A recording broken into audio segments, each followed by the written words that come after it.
What's up, Ketchup? This is Yan. Machine, may the force be with you, man. This is Johann. Today we're gonna show you how to do CSS. Ta-da! CSS is a style sheet language used for describing the look and formatting of a document, written in a markup language. Its most common application is to style web pages written in HTML and XHTML. Right, you are, partner. CSS has three types: external, embedded. So we'll just wrap it up for you guys so it's easy to understand and learn. External CSS. This type of style sheet requires two things: an HTML file and a CSS file. You just need a linker for the two to work. As stated in the example below.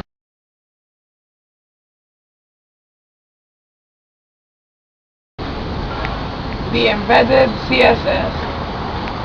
This setup doesn't need an external file or whatsoever. You just need to put the codes before the head part of the HTML document and uses a style tag. Thanks for explaining all, Master Johann. So now I present to you the embedded style sheet.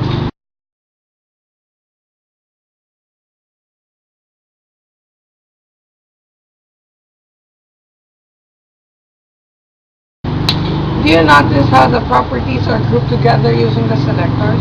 Exactly. So now, which of the two is easier to use? Embedded style sheets are used to edit single pages. While external ones are easier or more efficient when you're editing a whole web page or dozens of pages. To get on further, let's show you last types of CSS. Inline CSS. This CSS is basically just to give a touch to a paragraph or a line in your page. It's not that much, but it is also important if you really want to specify or highlight a certain paragraph. This is placed along with the opening tags of the line, then specified like this.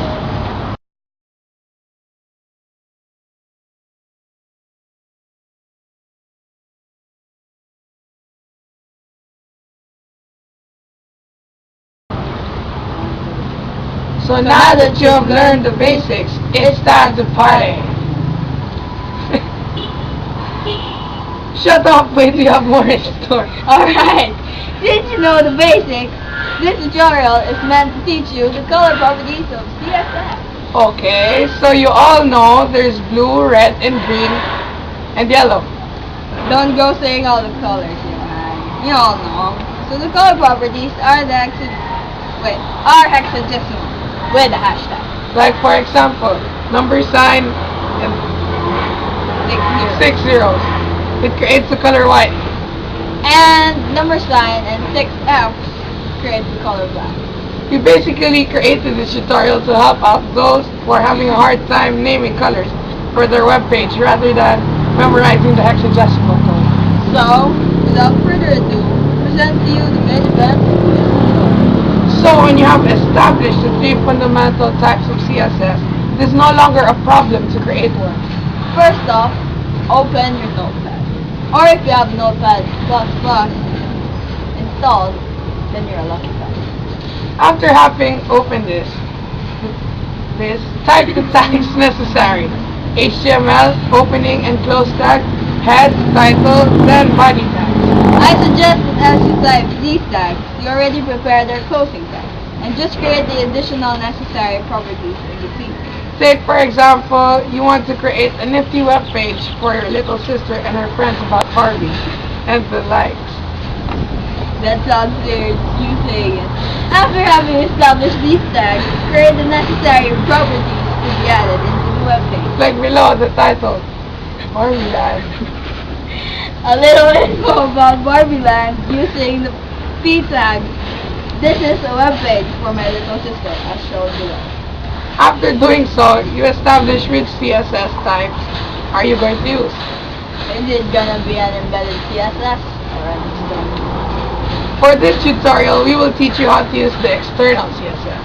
So, after establishing that choice, we open another window of a blank notepad entry.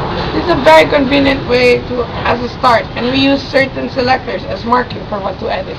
After inputting these codes, You now start adding necessary information to your paragraph. We'll mind the style sheet later. It is very important that you create the content of your web page first, so you could determine what you would want to do with it later. So, do what you want, like below. After adding the content, like the example below, let us now focus on creating the embedded style sheet.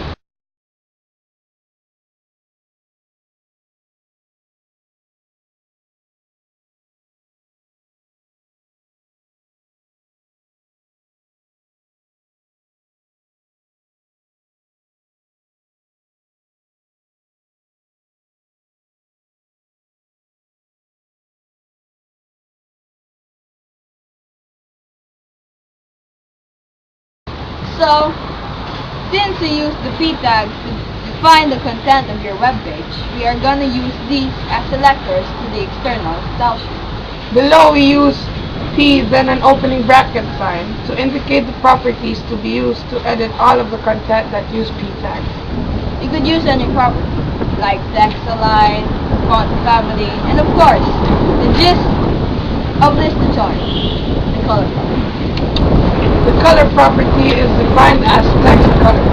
You can use different values for this property. You may use blue or RGB with an open and close parenthesis, and inside are the values of your colors, respectively. Or the hexadecimal code among all the others. This is my favorite.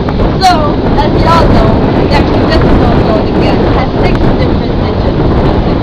It may start with letters A to M and end with any number from 0 to 9. Get to try it for an example. Also, the color property does not limit the text alone. The hexadecimal code could also be used for background. It is encoded as background dash color, and then you use the colon, and then you use the property. So after looking at the example below, go try it on your own. We hope this has helped you guys. Au revoir. Hasta la vista. Till Till next time.